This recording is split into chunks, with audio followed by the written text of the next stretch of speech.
How am I going to find something interesting to say about the most talked about thing? Kendrick Lamar's Euphoria, the diss track against Drake, is part of this huge, sprawling civil war, this multi-part epic that we're living through in 2024, which is fascinating, which is drawing a lot of eyeballs, which is drawing a lot of clicks. But how do I make a video about it that's more than just trying to get clicks? Well, let me give it a shot. I mean, I've already done a couple of videos on this whole beef. Not as many as I could, because I want to have something interesting to say. But, you know, could I say that, well, obviously Kendrick lost because the Drake song is better? I think that actually happens to be the case, but I don't think so. Should I go back to my theme about Marx and the first time tragedy, second time farce? No, check out my J. Cole video for that. I even had this whole other idea about, like, you know, never argue with an idiot, because from a distance you can't tell which one's which, or they'll beat you with experience. That's an apocryphal quote from Mark Twain. He apparently never said it. Or, you know, never get into a fight, never play chess with a pigeon, because a pigeon will just knock over all of the pieces, crap on the board, and fly back to its flock to claim victory. You know, I was thinking about that too. Like, maybe I'll use that, because that's what this sort of is. But then I don't really know who's the pigeon. I don't know who thinks they win. I don't really know what's happening here. So I'm not going to approach this from those angles. Although, if you'd like to, go right ahead. There are some metaphors that I found that might be useful. There are steps that I've missed, that I've jumped over in this whole beef. Partly because I have a lot to talk about. Music is awesome. You know, there's so much great music happening right now. The fact that we're talking about this and not really spending more time with that Schoolboy Q album is a travesty, okay? That's if the world were a better place, we would be spending less time on Drake and Kendrick's beef and more time on Schoolboy Q, but whatever, we live in the world we live in. But I didn't talk about the AI thing, the tailor-made by Drake. I didn't do it because I don't want to endorse it in any way, and I think to make a video off it in which I would be talking about it or somehow profiting over it, I don't think it has any artistic value, and I don't want to talk about things that have no artistic value. I am, as you know, willing to talk about things which have dubious moral and social values. You know, I'll talk about complicated and complex people, but there is, in my opinion, no value whatsoever to that. That appears to me to be a fairly cynical attempt to prove that we should be using AI in music. I don't know. I didn't like it, so I didn't talk about it. I didn't talk about J. Cole removing his track. I do think that he is going to end up winning this whole beef by having done that, because I think he's understanding the importance. Ultimately, what will last is the art. What will leave is the beef. And I think J. Cole, even though he's taking himself and being the target of scorn, I think he's actually doing the right thing by positioning himself as the person who just wants to be friends and make music. I didn't talk about Rick Ross, because how did that get here? I didn't talk about the Ye song. Because he's just, come on. Ye, come on, man. You're just clout chasing. We all know he's just clout chasing. And that's sad because, you know, Ye is one of the greatest artists of all time. And here he is clout chasing. Yeah, okay. He made a better beat. He turned the original beat and he remixed it with the, at least partly neo-Nazi chorus, which if you haven't seen my video on that song, you should check that out. On Carnival. But I didn't, you know, and there's not that much to say about his verse. And plus, the most interesting thing that he did is he focused on Drake as being a shill for the radio companies and tying it together with Lucian Grange. But I'm not saying he was doing anti-Semitic dog whistles, but it's very close. Once you start talking about shadowy people who control industries, it inevitably goes there. Taking out all your problems on free market capitalism on one particular persecuted group, not great, okay? So I didn't talk about that, but I've been thinking about this, and especially after the song came out, like what do we say about Euphoria? Well, I've watched some other people talk. You know, Patrick CC had a video. It was good. I liked it. He made some interesting points there. Company Man made a very interesting video, and I want to actually correct something. So apparently there's a common meme going around of all of the rappers being like the Avengers and Drake being Thanos. I don't think that's accurate. To be a comic book nerd, which I'm sort of a comic book nerd, not for Marvel, really more for DC, but not really, but I like comic books. But there was a crossover event that happened in the Marvel Universe called the Civil War, in which different people took different sides. It was actually a pretty interesting take on the Patriot Act and the relationship between sort of power and state surveillance, where essentially half of them were basically for a fascistic state that was able to control what superheroes did and was some kind of check on their power, and then the others were looking for sort of a more libertarian take on what to do with superpowers, and it's Iron Man versus Captain America. It was in the movies as well, but that was that basic idea. That's what this is. There isn't like a Thanos. There's basically, it's sort of a war for the soul of hip-hop. That's kind of how it seems, that there's these different sides, and how you align with Drake is sort of like how you align with Iron Man in the Civil War. Iron Man was the one who was more in favor of the fascistic state power, right? And maybe ironically, Captain America was more of the rebel. But that's not going to be my framing device either. What actually took me into the provocative thumbnail that you've seen now and that I'm thinking about making was a previous video by FD Signifier. Now he did a video about all these disses, and it was good. He did a tier list of all the Drake disses. It was good work. Like he needs me to say it's good work. But the stuff that he does on Drake, his video on Drake is so good, I assign it in my class. Like I've assigned his video, and I made reading questions and everything about Drake, about his video on Drake. And there's an element that he talks about, which is why I think this whole thing is rubbing me the wrong way. See, it's about gatekeepers.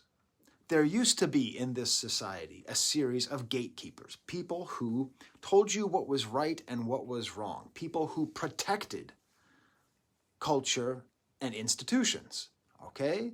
That's how it used to be. If you wanted to do things, you had to do them a certain way. The 21st century is the story of those gatekeepers being destroyed. That mechanism of protecting cultures and institutions is completely erased through technology. It's not something we decided, it's something that happened to us through technological innovation. Okay? So Drake's rise, and part of the reason why Drake can never die is because there are no gatekeepers. If Kendrick is trying to do one thing with this song, is he is trying to be the gatekeeper. He is trying to say, this is what real hip-hop is, and you're not it, and I know because I am the gatekeeper. I am the standard bearer. I am the person who is the anointed king of rap music and hip-hop culture. But he's already in the house.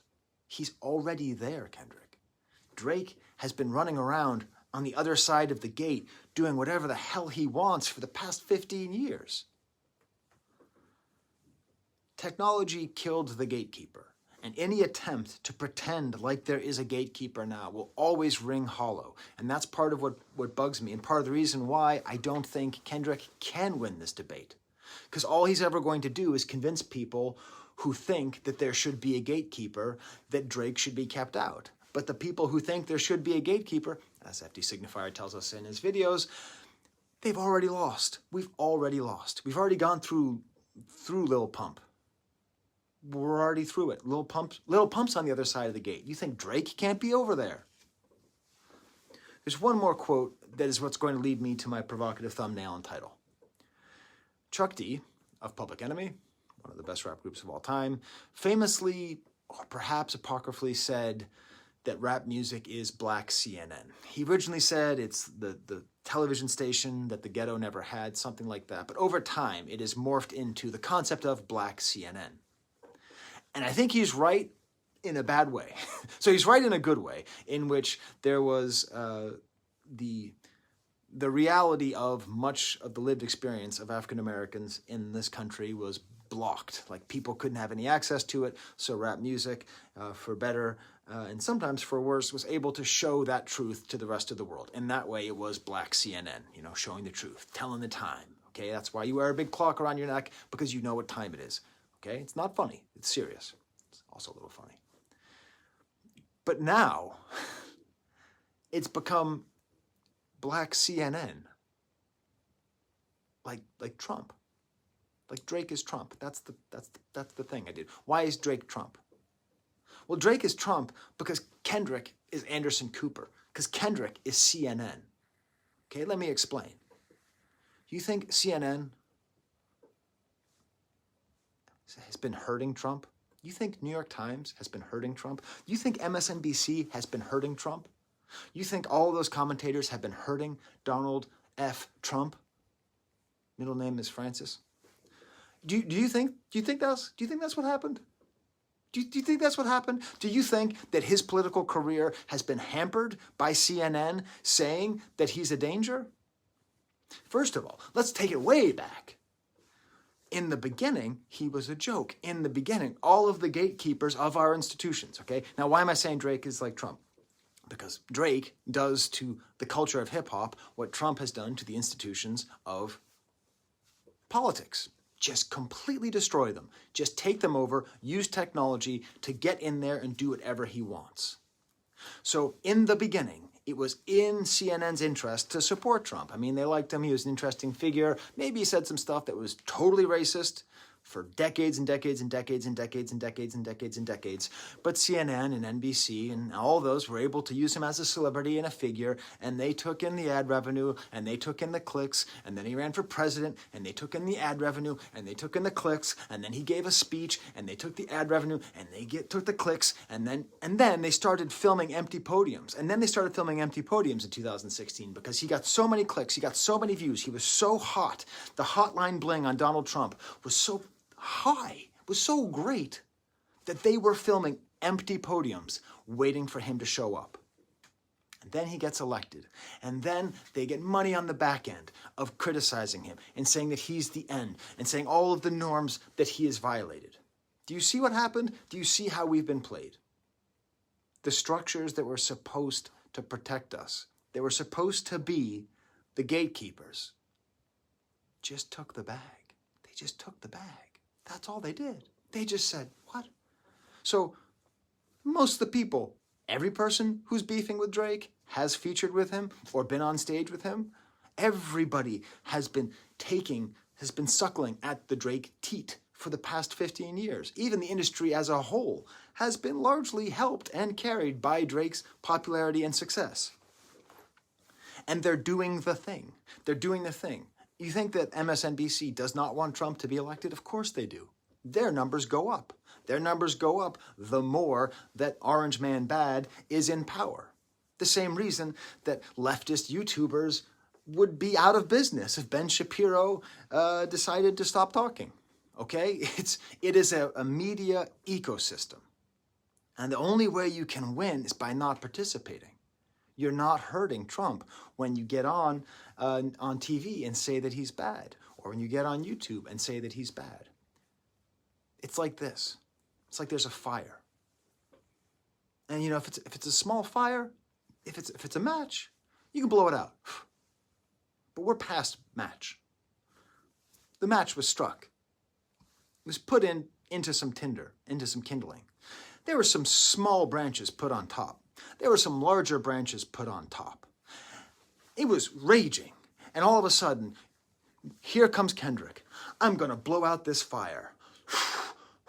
1 second, let me get some Rory B. Bellows. 1 second, let me get a fan. And he's sitting there, and he's fanning these flames, and everyone's going, go Kendrick, you're going to put out the flames. But the flames just grow higher. The exact same thing's been happening with Trump since 2016, 2015. The second you didn't blow out the second you didn't deprive that flame of oxygen, which is what it needs to do, you are responsible for its growth. And what happens? Everybody profits. Kendrick is profiting from this beef. Kanye is profiting from this beef. Drake is profiting from this beef. It's a whole ecosystem. And what loses out is this. If you believe, and I'm not sure I do, but if you believe that Drake is bad for the soul of hip-hop, which I believe is a very tenable position to hold, okay? If that is your belief, if you believe there should be gatekeepers and that people like Drake, pop, rap, multi-whatever, hyphenate superstars should not be the face of rap music and hip-hop, you lose. You're the only one who loses. In the same way that the only people who lose in the whole Trump media ecosystem are the people who actually do not want his policies put in place. That's it. Those are the people who lose. Okay? So, we're addicted. We're addicted. We're addicted to Trump. we're addicted to Drake. The only way to win is to not fight, is to just be excellent. But we just can't do it. We can't do it because the technology knows, and because we're weak, and because human beings have lost our battle with technology. And it's not because of ChatGPT. It's because of Facebook in 2016. It's because of TikTok and Instagram. We're just too weak. We're too weak not to click. So, all of that said, all right? Now that I've said my piece, which is that he lost by fighting, because by fighting, he's participating in the Drake industrial complex, he's participating in the relevancy and the importance and the capital importance of Drake. Let's talk about the actual diss track itself, because there are some things that are interesting in there. Because what we see is that if this is a battle over the soul, if Kendrick is Captain America, if that's the case, what is his platform? What is he trying to protect? Well, the song. Is it a good song? I said no. This morning I listened to it again. I listened to it last night a couple times. And then as I was getting ready to make this video, I was walking back to my office and I listened to the song again. I was like, God damn it, it's a good song. So it's good. It's good. It's not amazing. I like the multiple flows. I enjoy the multiple different parts. There is a degree to which you sort of need to listen to the song while looking at Rap Genius to understand all of the references. So I don't want to get into all of them. I'm not going to do it track by track. I want to just boil it down to 3. I'm going to avoid the vague homophobia, the body shaming. I do enjoy the gentle stuff to make it harder. That's beautiful. I mean, of all the little rhetorical techniques that Kendrick is using, it is beautiful to compliment the person who he's destroying, giving him his due, and then destroying him harder. Awesome, awesome, awesome, awesome. What I think is interesting about this, Kendrick the Gatekeeper, Kendrick the Anderson Cooper, somehow that seems really insulting. I don't mean that to be as insulting as it sounds. Is he's trying to frame the conversation in 3 ways. One of them is great, one of them is fine, and one of them, actually I think 2 of them are great, and one of them is really complicated, okay? You are not a rap artist, you are not black, you are not a man. Those are the 3 ones that I find the most interesting. Now, the first 2 are encapsulated in just a couple bars here, okay? You are not a rap artist, you are a scam artist with the hopes of being accepted. Tommy Hilfiger stood out, but Fubu never had been in your collection. How I make music that electrify him, you make music that pacify him. This does so many things all at the same time. First of all, this is the most direct attack. This is the gatekeeper saying there is rap music and there's not rap music. It is a binary in this world, and you are not it. And part of your problem is that you're trying to be accepted. So he's hitting Drake at Drake's desperate attempts to be accepted. Tommy Hilfiger stood out, but Fubu never been in your collection. Hey, back in 1996, there was some fake news sent on the internet before. Maybe this is when we lost our battle with the internet. It was said that Tommy Hilfiger said some racist stuff. He never did. He never said those things. It was just like, it was some other fashion company just spread these rumors because they were mad that Tommy Hilfiger is so successful. Tommy Hilfiger was a very astute marketer who figured out like how to best market to the rap audience, but he never did it with contempt. I mean, any more than any other fashion brand. Anyways, but Fubu had never been in your collection, so here's the sort of first salvo of him not being black enough. But it's the next line, I make music that electrify him, you make music that pacify him. This is going back again to the fundamental gatekeeper of Kendrick, saying that music has to electrify, has to engage, and what Drake does is pacify. The first thing I ever said about Drake on this channel was a metaphor that I came up with, which, if you're watching Kendrick, you can take this, because it's the best diss anyone's ever given to Drake, I believe. The Drake makes music for groups of boys who are scrolling through their phone and not talking to each other, okay? That's the sort of soundtrack that Drake sets up, and it is pacifying, and it does tie into the larger themes. This goes back to older themes of hip-hop, of what is the role of hip-hop in terms of telling the truth and being Black CNN in the good way, okay? And I like that. I like this rap angle of him trying to defend rap, attacking him for using Pac. But then what's weird is that he admits to being a hater. And this is like, this ain't been about critics, not about gimmicks, not about who's the greatest. It's always been about love and hate. Now let me say how I'm the biggest hater. Yeah, I teach the word hate in my classes sometimes because it's a fascinating example of a word that slang created that needed to exist.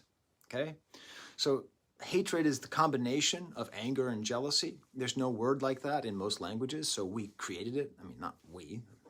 The black community created the word, obviously. But we've adopted it, and it's like, so I teach it when I teach Corneille. Actually, I use the word hate to describe the motivation of a lot of characters in Le Cid by Corneille, because it's a very important thing. But the thing about hate is that jealousy is built into that anger, and so in a way, Drake is self-telling, because if you admit to being jealous, then he's admitting to being jealous. But I like that; it's accurate. I like Drake with the melodies. I don't like Drake when he act tough. That's beautiful. That's that accepting a little bit of the good while attacking the bad. It ain't 20v1, it's 1v20. If I gotta smack that right with you, you bring him out too. I'll clean him out too. That's a great diss on him having ghostwriters. There's so many angles against Drake. There's so many ways you can attack him. Again, it goes right back to the Trump thing, you know what I mean? There's so many different ways, orange man bad, there's so many different ways to attack Trump. There's so many different things to make fun of. There's so many different things, but it all just feeds into him, because the more you talk about him, the more he grows. He's like the blob, he just gets bigger and bigger and bigger and bigger. And same thing with Drake. There's all these things you can make fun of, which means you're talking about him, right? What's that thing, what's that guy, Peter Coffin says, that and the economy of attention. Anyways, he has some kind of really good quote. Tell me in the comments and I'll pin it. But my favorite diss in the entire track is actually that syllable. My favorite diss in the entire track is this. Ooh. Because he imitates Drake's menacing style. You're afraid of the six. That's something you don't want to do. Ooh. That's how he ends it. And I think it's beautiful and funny and hits hard. And then we get to the not black issue. And this is where, first of all, obviously, super white. So take all my commentary as someone who observes culture but knows that he is not a part of the culture. Okay? How many more black features? Do you feel black enough? I hate it when you say the N-word, but that's just me, I guess. It doesn't got to be deep, I guess. So there's two sides to this. One of them, which I think is really, really, really, really, really, really bad and sad. And then the other, which is probably good. Okay? So the bad and sad thing is white supremacists love it when non-white races fight amongst themselves. It only serves white supremacy. It only serves to emphasize a kind of essentialist view on race, which always, 100% of the time, ends up favoring people of my skin tone, okay? So this idea, that's one problem. And the other thing is, like, I have genuine sympathy for Drake. Like, I have genuine sympathy for him because he has been teased his whole life for a fact of his birth. Now, he brought it himself. He made the short joke. He made the short joke. Once you make a short joke, you officially open it up to making fun of things that people can't change, right? But I feel genuine sympathy for Drake because the expression that's used in France about people who live in two different cultures, on un cul entre deux chaises, an ass between two chairs. He's in between these two cultures, and it's just a fact of his birth. And when he was around racist white kids, he would be called the N-word. And then when he'd be around black people, he would be called white boy, like Rick Ross called him. You know, that lack of belonging. It's not surprising that he is always changing who he is, because the very fact of his birth means that he is simultaneously accepted and rejected by two groups of people all at the same time. This is a very real lived experience, and nobody gets to deny that of him. Nobody. If you're darker than him, if you're lighter than him, it doesn't matter. Everyone gets to have their own lived experience. I'm trying to imagine what this must be like for people who have one black parent, one white parent, and this must be a very painful moment because their existence is being questioned and marginalized. But the other thing that Kendrick does is actually important because Drake doesn't get to have it both ways. He totally exploits either side of his identity whenever it suits him. So he exploits a certain image of blackness when it suits him. You can take examples with his accents and all that, right?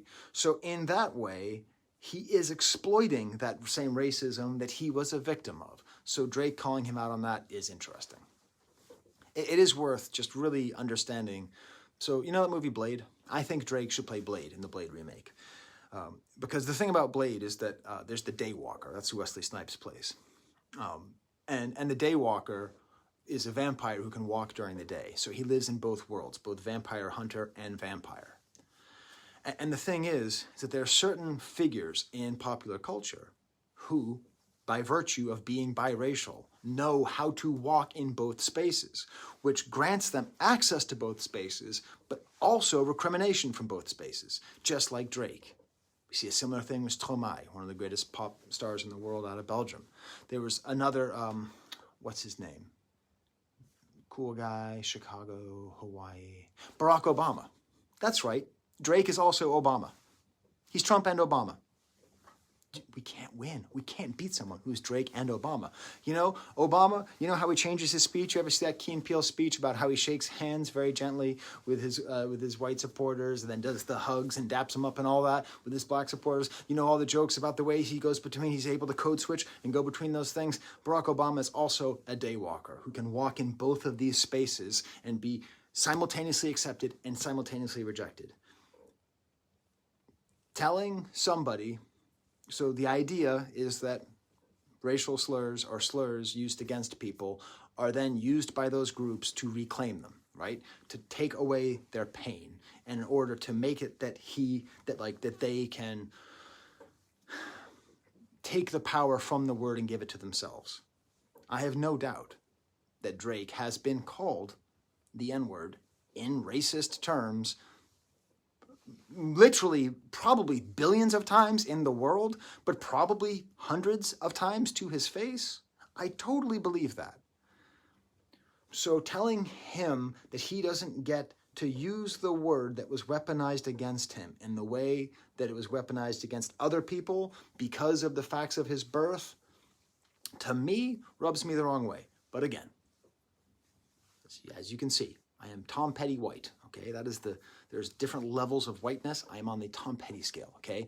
I'm not even wearing a shirt, okay? This is the tone of my skin. So I'm not saying I'm an expert.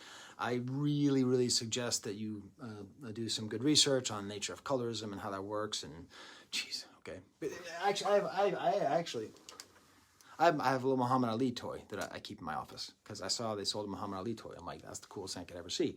Muhammad Ali, when he fought against George Foreman in what was then called Zaire, he actually weaponized blackness against George Foreman.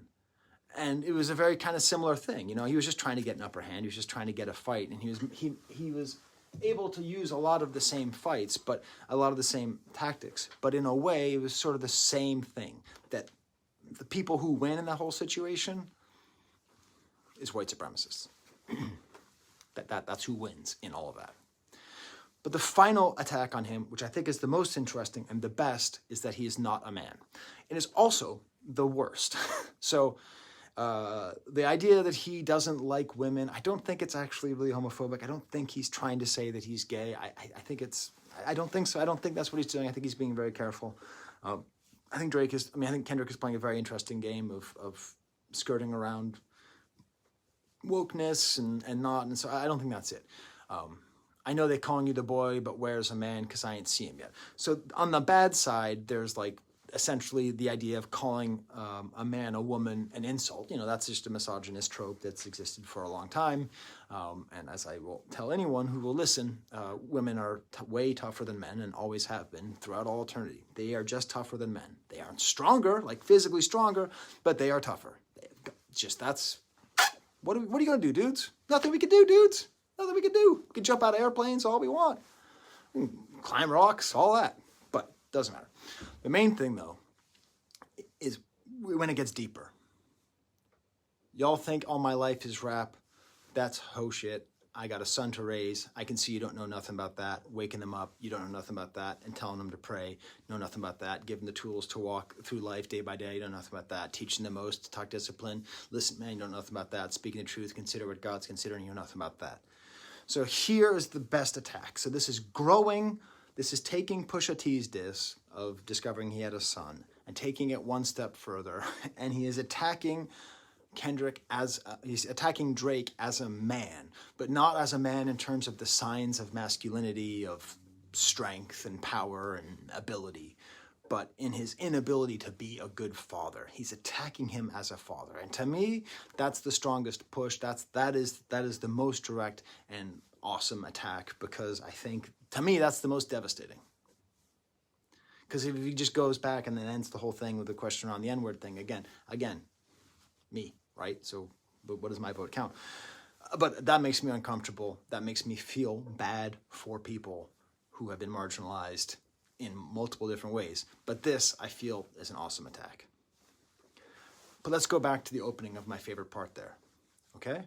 Y'all think my whole life is rap. Why do I think Kendrick has lost? Well, it goes back to the Flames thing. It goes back to the Trump thing. Much like NBC, when they had Trump on Saturday Night Live and on Jimmy Fallon.